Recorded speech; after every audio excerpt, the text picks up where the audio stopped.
Olá, veja os destaques de hoje do Assembleia em Foco, segunda edição. Os assuntos debatidos na sessão plenária desta terça-feira. A sessão especial homenageia os trabalhos dos conselheiros tutelares. Comissão de Constituição, Justiça e Cidadania aprova a constitucionalidade de projeto de lei voltado para os direitos das pessoas idosas. Deputados participam da inauguração de torre de telefonia, que deve melhorar a comunicação na travessia entre a Ponta da Espera e o Cujupe. E você vai conhecer a Casa Josué Montello, um museu que guarda objetos e referências de um dos maiores escritores do país. O Assembleia em Foco, segunda edição, está começando.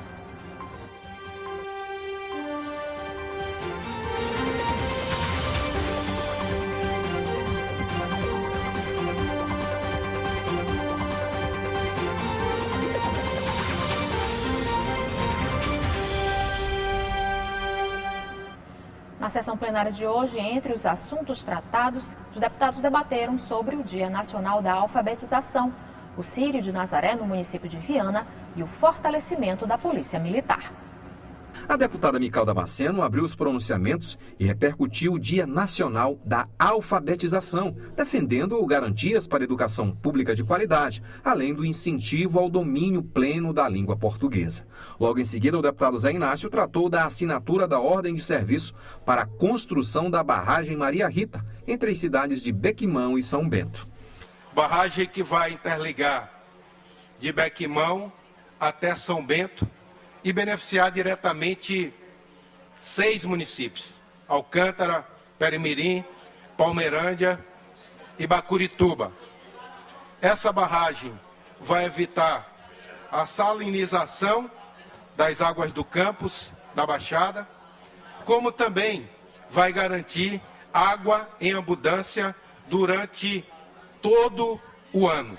O deputado Cláudio Cunha tratou da situação da telefonia móvel na região do Cujupe e agradeceu a implantação da torre, que traz grande melhoria no sinal e beneficia milhões de maranhenses. A Baixada entra na história. É um simples gesto. Disse o representante da TIM que não entendia por que tanta aflição, por que tanta pressão, por que tanta preocupação do ministro, tanta preocupação do governador do estado em instalar uma torre de telefonia. Que torre de telefonia é algo simples, mas para mais de 2 milhões de habitantes, para o portal da Amazonas, para o portal de Belém do Pará, para o portal do Pará, onde é o portal do Pará, é o ferryboat, é o Cujupe, é a Ponta da Espera, de um lado e de outro.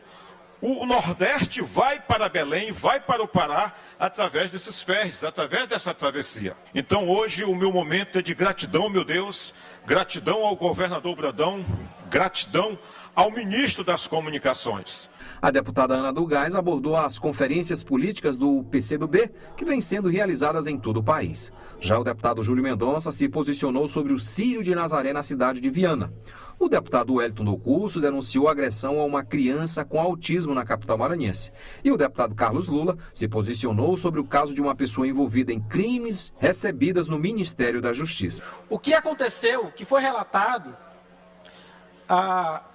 ontem na matéria do Estado de São Paulo, foi que no dia 14 de março, o senhor Elias Vaz, que é secretário do Ministério da Justiça, recebeu em audiência a senhora Janira Rocha, que é ex-deputada estadual do Rio de Janeiro e vice-presidente da Comissão de Assuntos Penitenciários da Anacrim do Rio de Janeiro. A senhora Janira, ela pede audiência ao secretário Elias Vaz e ele, como qualquer um que já exerceu cargo executivo, como qualquer um em nosso gabinete, a recebeu. E quando ela chega ao gabinete do senhor Elias, ela estava acompanhada de outras pessoas. Dentre essas pessoas, uma que tinha sido condenada, seria esposa de um cidadão chamado Tio Patinhas. O deputado Eric Costa tratou da grilagem de terra em municípios maranhenses, que vem causando prejuízos econômicos. E o que nós temos naquela região é muita grilagem e causa um prejuízo enorme para a Barra do Corda, para Fernando Falcão, para toda aquela região. Prejuízo social, prejuízo econômico, senhores deputados. Deputado Ricardo, O prejuízo econômico é tão grande que cria uma insegurança jurídica que as pessoas de bem, que querem produzir, que querem investir, eles não têm confiança de adquirirem terra naquela região por conta da insegurança, por conta da fragilidade dos documentos que são apresentados. Então nós estamos aqui registrando o prejuízo que a grilagem, que a fraude traz para a nossa região. O deputado Dr. Iglesias observou que a Polícia Militar precisa ser fortalecida e ainda apontou incoerência do ministro da Justiça no caso de uma pessoa envolvida em crimes e recebida no Ministério. Ainda durante a sessão foi feito um minuto de silêncio a pedido da deputada Ana do Gás pelas vítimas de um acidente de trânsito na BR-316. A pedido do deputado Wellington do Curso, um minuto de silêncio por Patrícia Almeida, vítima de feminicídio na cidade de Imperatriz. E a pedido do deputado Ricardo Arruda, um minuto de silêncio por Raimundo Maria, vereador de Formosa da Serra Negra. Logo em seguida foi realizada uma sessão especial sobre o trabalho desenvolvido pelos conselheiros tutelares. 18 de novembro é a data em que se comemora o Dia Nacional do Conselheiro Tutelar. Profissional dedicado a zelar pelo cumprimento dos direitos garantidos às crianças e adolescentes. E por iniciativa do deputado Zé Inácio, a Assembleia Legislativa do Estado do Maranhão realizou sessão especial para celebrar a data no Estado. Me sinto honrado por esse momento homenagear homens e mulheres que se empenham com uma atribuição muito importante, que é garantir e proteger as nossas crianças e adolescentes em todo o Maranhão. Durante a solenidade foi lembrado que o papel do conselheiro tutelar está diretamente relacionado à aplicação das medidas de proteção à criança e ao adolescente, sempre que os direitos reconhecidos em lei forem ameaçados ou violados por ação ou omissão da sociedade ou do Estado. Por isso, o reconhecimento da Assembleia Legislativa tem um grande significado, como observou este promotor de justiça. Nessa oportunidade, quando realiza essa sessão solene, aprova e realiza essa sessão solene, ela demonstra, principalmente neste ano, que foi o ano de um novo processo de escolha dos conselheiros tutelares, que a realização da proteção integral depende de um ambiente democrático. E na Casa do Povo, esse reconhecimento é algo que reforça essa legitimação da sociedade no cuidado de suas crianças e adolescentes. A solenidade contou com a presença de muitos conselheiros tutelares que lotaram o plenário da Assembleia Legislativa. Homens e mulheres que exercem uma atividade fundamental em nossa sociedade. São eles que atendem queixas, reivindicações e solicitações feitas por crianças, adolescentes, famílias, comunidades e cidadãos. Escutam, orientam e, além de encaminhar, ainda acompanham cada caso. O reconhecimento da Assembleia Legislativa valoriza e fortalece a atividade, como observou a presidente da Associação de Conselheiros e Ex-Conselheiros Tutelares do Maranhão. É de grande relevância, é de grande alegria para todos nós. É o momento em que o Estado, através do Poder Legislativo, reconhece a importância desse agente público que são os homens e mulheres conselheiros e conselheiras tutelares do Estado do Maranhão. E os deputados que fazem parte da Comissão de Constituição, Justiça e Cidadania da Lema analisaram a constitucionalidade de mais de 40 itens. Entre eles, o projeto de lei que assegura direitos a pessoas idosas. Os deputados que integram a Comissão de Constituição e Justiça da Lema voltaram a se reunir para debater a constitucionalidade e a legalidade das matérias que seguirão para o plenário. Essa comissão ela tem sido a mais produtiva da casa, sem desmerecer nenhuma das outras comissões, mas a gente é a comissão que tem mais produtividade, porque se ela não tiver, nenhuma outra comissão funciona. Os projetos primeiro dão entrada pela Comissão de Constituição e Justiça, isso é regimental, até diferente um pouquinho do Congresso, onde a Comissão de Constituição se reúne no final, né? Primeiro tramita pelas comissões de mérito e só no final vai para a CCJ. Aqui a gente já inicia o processo legislativo, então a casa depende que a comissão tenha esse ritmo rápido, forte, né? Eu diria quase alucinante de ter analisado aí mais de 600 projetos já durante o ano. Isso é importante, isso é relevante para a sociedade, a gente fica muito feliz que esteja sendo dessa forma. Durante a reunião conduzida pelo deputado Carlos Lula, presidente da CCJ, os deputados deram parecer favorável a projetos de lei de autoria do deputado Wellington do Curso, recurso.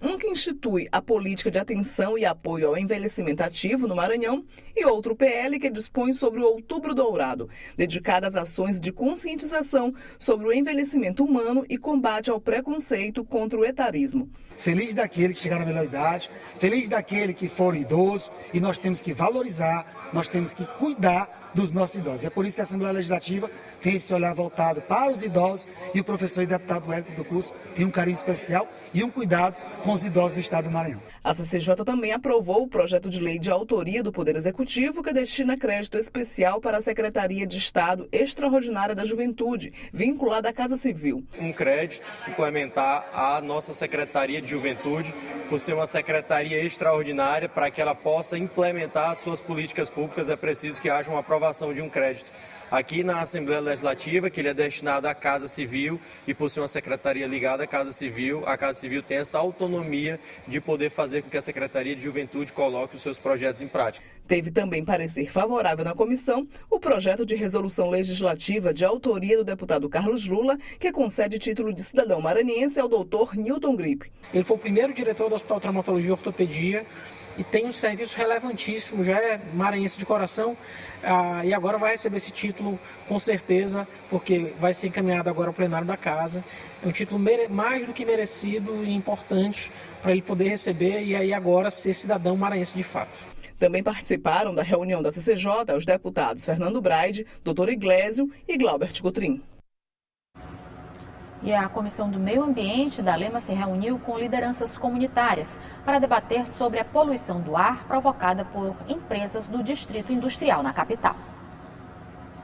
O presidente da Comissão de Meio Ambiente da Lema, deputado Júlio Mendonça, se reuniu com lideranças de comunidades impactadas pela poluição do ar provocada por algumas empresas situadas no Distrito Industrial em São Luís. Desde o início de novembro, a comissão vem tratando sobre os problemas na qualidade do ar na Grande Ilha. Nós não somos contra o progresso. Nós só precisamos colocar na prática o que nós falamos que é desenvolvimento sustentável. E, para além de ser uma utopia, nós precisamos exercer isso no dia a dia, senão não tem sentido ficar falando de desenvolvimento sustentável. Então é nesse sentido que a gente chamou as comunidades para dar sua parcela de contribuição, de participação nessa construção desse projeto de lei que nós estamos apresentando, como também nas ações que diz diretamente da Comissão do Meio Ambiente, que são objeto das nossas ações. O que a gente quer é que eles façam alguma coisa em prol da comunidade, principalmente do meio ambiente, né? Principalmente da água, do ar, porque a gente está sofrendo muito com essa questão. Demais, a gente não estão ficando doentes. Tem pessoas até adoecendo por conta do ar, né? Por conta até do alimento. As grandes indústrias, né, elas vêm já há algum tempo, né? Eu já resido há 12 anos lá, mas já vem muito mais tempo degradando o meio ambiente e também a questão da poluição, né? As multinacionais, elas vêm, tanto dizem que vêm para fazer o benefício, mas às vezes não vêm para fazer o benefício, vêm para ganhar o dinheiro e depois ir embora. Dona Raimunda, liderança da comunidade Mangue Seco, na região de Pedrinhas, ressalta os impactos ambientais provocados por pelo menos 3 grandes empresas na região. A água, a gente está comprando água no nosso bairro, porque a gente não usa mais a água, né? O poço, a gente não tem mais certeza que o poço é seguro. A gente tem um poço de 80 metros, né? Mas a gente tem medo de beber essa água e fazer mal, porque o índice de poluição é imenso. Todo mundo está sabendo, o rio, você banha no rio, as crianças dizem, mãe, tá coçando meu olho. Como parte dos encaminhamentos, o deputado Júlio Mendonça vai apresentar um projeto de lei que trata da compensação ambiental por parte das empresas poluidoras às comunidades atingidas. A comissão pretende também fazer uma vistoria em loco para conhecer de perto os problemas. Nós precisamos dar encaminhamento para isso, como também buscar aproveitar essas contribuições para aperfeiçoar as proposições legislativas, principalmente o projeto de lei que estamos trabalhando, que trata da compensação ambiental diante das empresas poluidoras, né, com risco iminente a danos à saúde, ao meio ambiente e também à vida das pessoas. E veja, no próximo bloco, deputados participam da inauguração de torre de telefonia que deve melhorar a comunicação na travessia entre Ponta da Espera e Cujupe. E o Dia Mundial de Combate ao Diabetes chama a atenção para os cuidados para evitar a doença. A gente volta já.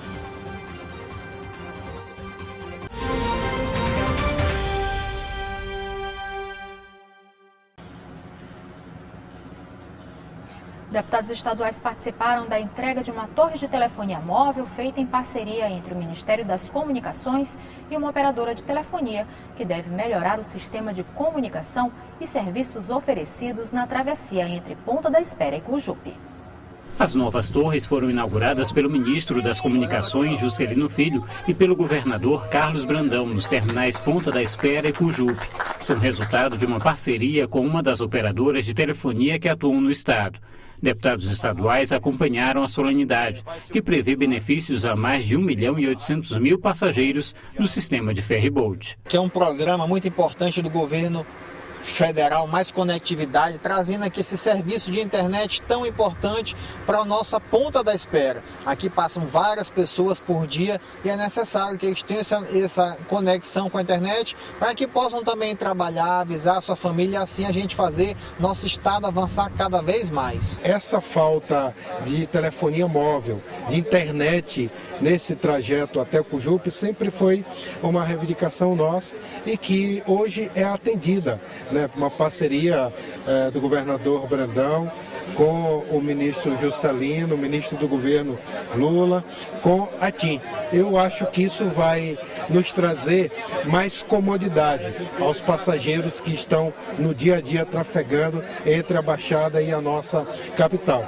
Agradeço ao governo federal, na pessoa do ministro das Comunicações, agradeço o governo estadual, que foi importante nessa interlocução. Pronto, uma demanda resolvida. Felicidade para a população do Maranhão, a população da Baixada que utiliza o sistema de travessia do ferry, que hoje tem internet de qualidade. O governador Carlos Brandão destacou a importância das ações e de novas medidas para ampliar a conectividade no estado, principalmente em áreas rurais. A comunicação hoje é fundamental nas nossas vidas, todo mundo precisa estar ligado, todo mundo precisa de se comunicar e passar esse período todinho, certo? Sem comunicação é uma coisa do passado. Portanto, eu considero hoje uma grande vitória, uma conquista para o povo da Baixada, onde nós estamos dando a oportunidade de as pessoas terem acesso não só no Cujupe, na Ponta da Espera, mas também dentro do ferryboat. Em breve vamos ter parceria de outras operadoras de telecomunicação para que a gente possa também ter acesso a mais pessoas. A iniciativa faz parte de um programa desenvolvido pelo governo federal para a implementação de políticas de inclusão digital e que prevê ainda outras ações nos próximos meses.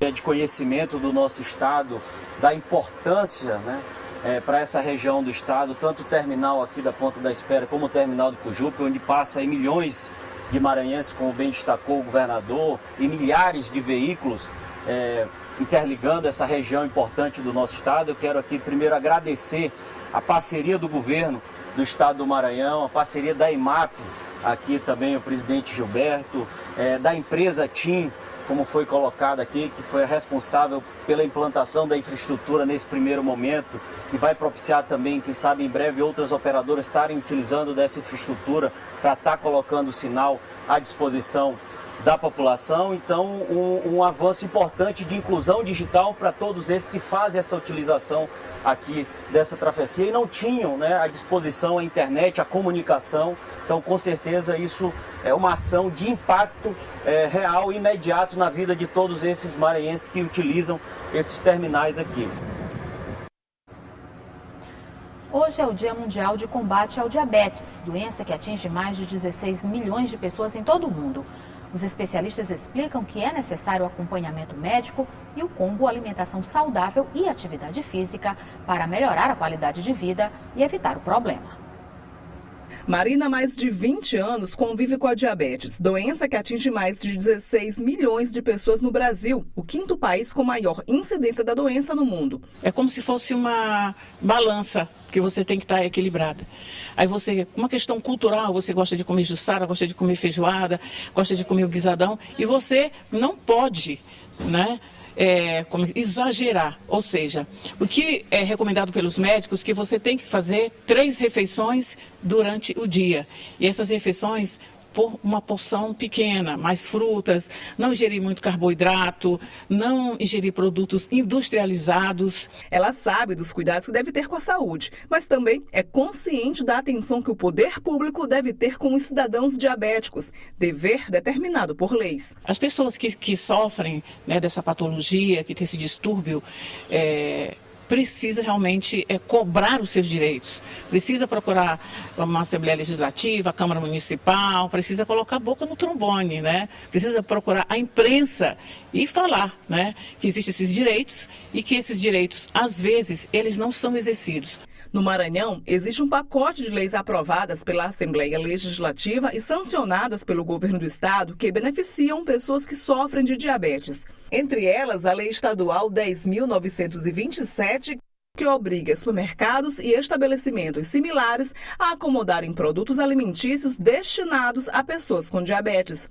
Tem ainda a Lei 11.056, que dá prioridade de atendimento a pessoas com diabetes nos órgãos públicos, estabelecimentos comerciais e instituições financeiras em todo o estado. Este médico endocrinologista destaca a importância da atenção especial a quem sofre de diabetes. Aqueles sintomas clássicos de muita sede, urinar demais, dificuldade de cicatrização, são sintomas muito tardios, né? Então a gente ressalta que aqueles pacientes que têm fatores de risco, então pacientes obesos, já com histórias de doenças cardiovasculares, já com história familiar de diabetes, ou pacientes que tiveram diabetes gestacional, já procurem um atendimento para um diagnóstico mais precoce, porque essa doença pode ser totalmente assintomática. O dia 14 de novembro é o Dia Mundial do Diabetes. No Maranhão, foi sancionada ainda a lei que instituiu 30 de novembro como Dia Estadual de Prevenção à Doença. Um fator importante para reduzir os índices de diabéticos no estado. O melhor método de evitar é, inclusive, um dos melhores métodos de tratamento, né, que é a mudança de estilo de vida.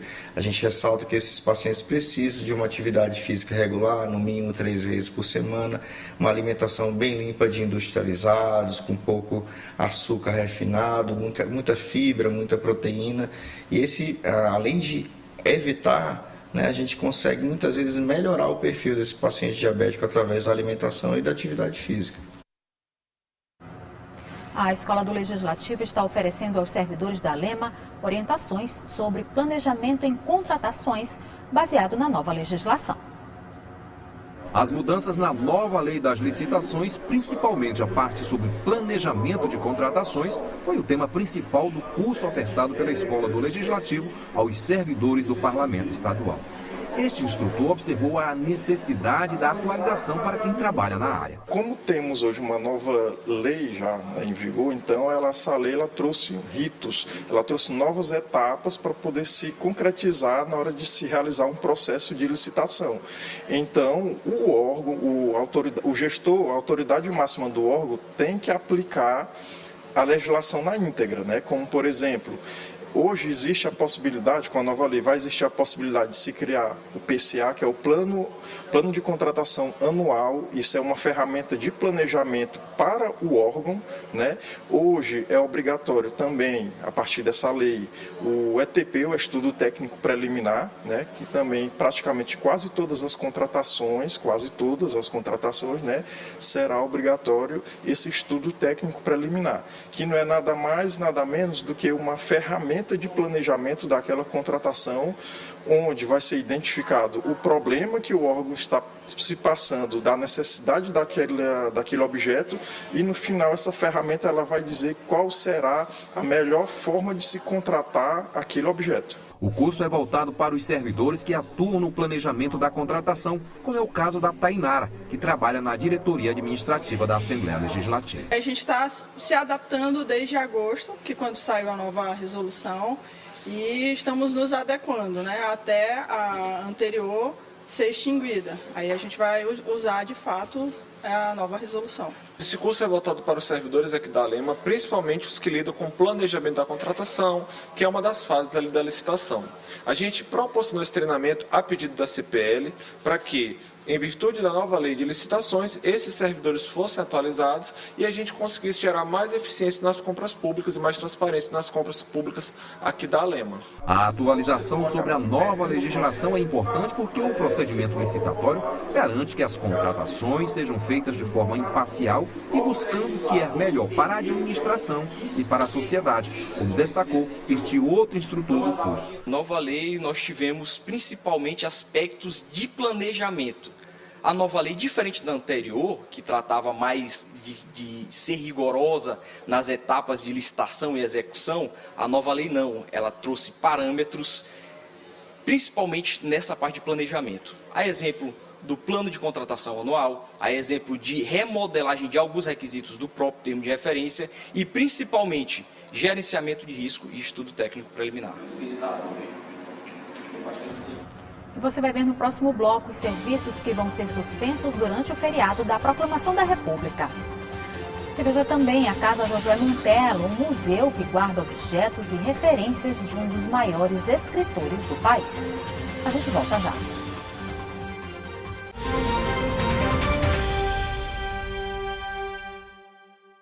Amanhã, por causa do feriado do dia da Proclamação da República, alguns serviços vão deixar de ser oferecidos. Milena Dutra tem as informações.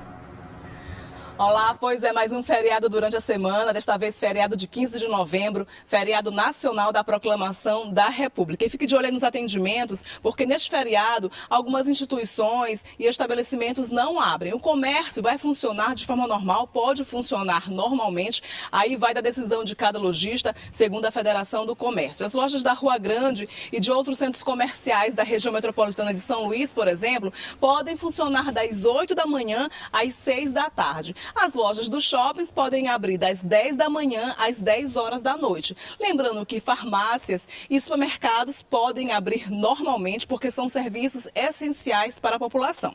Agora, os órgãos públicos, tanto da esfera federal, estadual e municipal, não vão abrir neste feriado, vão estar de portas fechadas.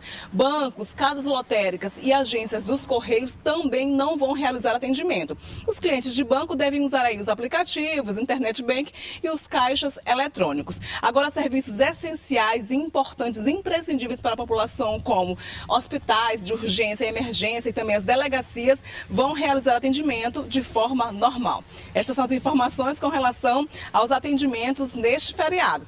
Eu volto com você. E agora vamos ver como fica o tempo nesse feriado. A Ananda Fontinelli traz a previsão para amanhã. Boa noite, Ananda. Oi, Eli, boa noite para você que está em casa nos acompanhando. Vamos conferir a previsão do tempo para quarta-feira, feriado da Proclamação da República. Na capital, amanhã será de tempo nublado, tanto pela manhã quanto na parte da tarde, sem possibilidade de chuva. E as temperaturas variam entre 26 e chegam até os 32 graus. Em Sambaíba, as temperaturas devem ficar entre os 25 e chegam até os 39 graus ali. Então já podemos esperar um solzão lá na região. O Instituto de Meteorologia emitiu um alerta laranja lá por conta do calor excessivo. Então fica o nosso alerta aí aos moradores por conta do clima.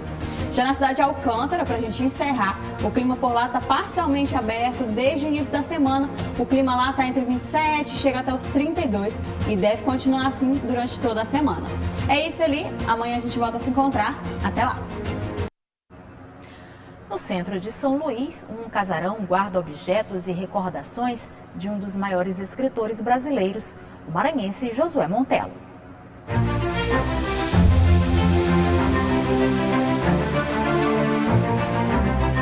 Logo na entrada, o visitante é recebido com a mensagem deixada pelo escritor. Ao doar esta biblioteca ao Maranhão, nada mais fácil do que colocar ao alcance das novas gerações os livros que me ajudaram a realizar a vocação literária que levei daqui, como o privilégio de ter nascido em São Luís. livros e vocação que geraram uma produção que impressiona e que levou o maranhense Josué Montello ao reconhecimento em vários países. Na casa que leva o nome do escritor e jornalista, é possível ter uma ideia disso. São mais de 50 mil títulos e publicações bibliográficas, 40 mil documentos e 3 mil peças museológicas. Tudo doado por Josué Montello.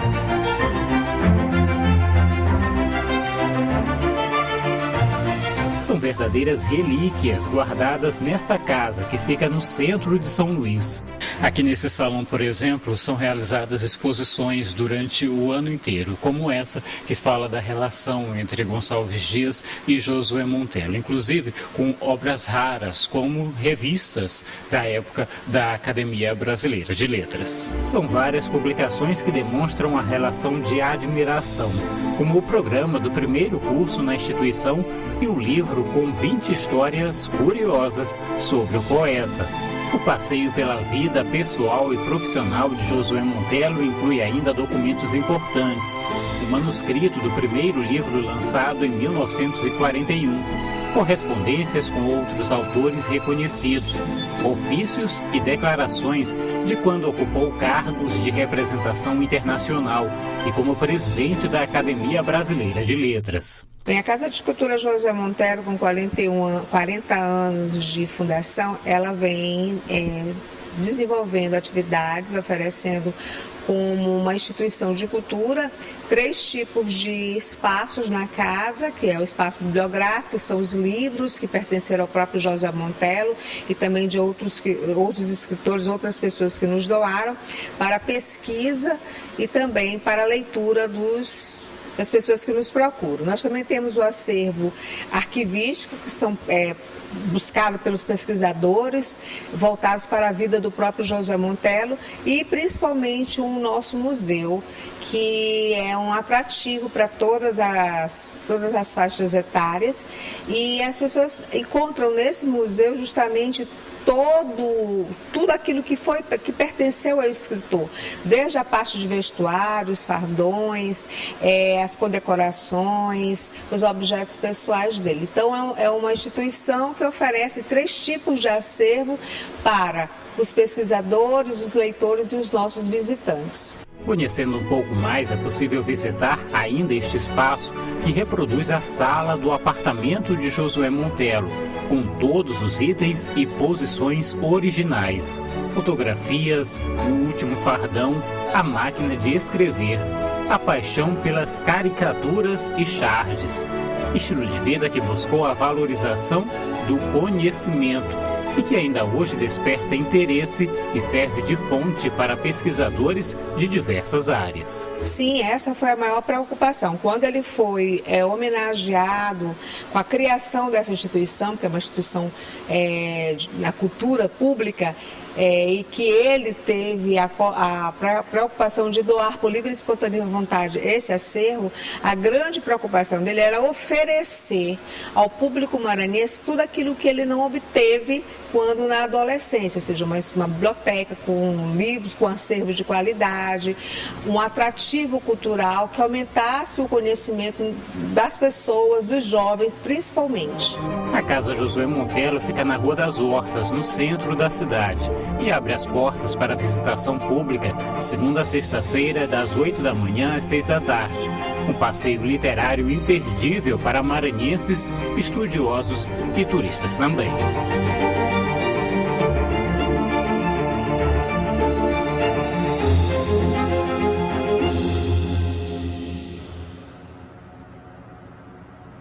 O Assembleia em Foco, segunda edição, fica por aqui. Uma ótima noite para você e até amanhã.